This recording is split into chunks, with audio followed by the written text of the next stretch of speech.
Sono 10 cadaveri estratti da una botola nella stiva dell'imbarcazione di 8 metri partita dalla Libia, sulla quale viaggiavano e che era stata soccorsa dalla nave della ONG Nadir, giunta intorno a mezzanotte a Lampedusa.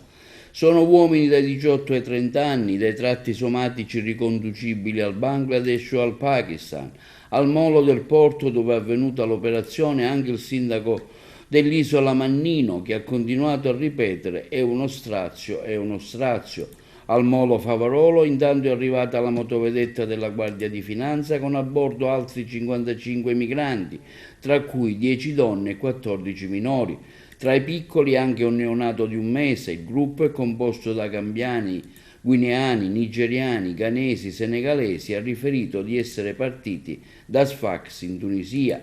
E ieri doppia tragedia della migrazione nel Mediterraneo piatto, che ha favorito la partenza delle carrette del mare. A un centinaio di migliaia dalle coste calabresi una barca a vela si è rovesciata e 66 passeggeri risultano dispersi. Tra loro almeno 26 bambini, raccontano i sopravvissuti. Al sud di Lampedusa un'altra barca è stata soccorsa da una nave umanitaria, troppo tardi per 10 persone trovate morte nel ponte inferiore allegato.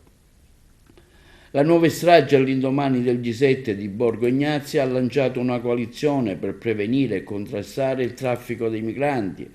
UNHCR, OIM, UNICEF contano oltre 800 morti e dispersi quest'anno nel Mediterraneo centrale, insomma una media di 5 al giorno, e chiedono un potenziamento dei soccorsi.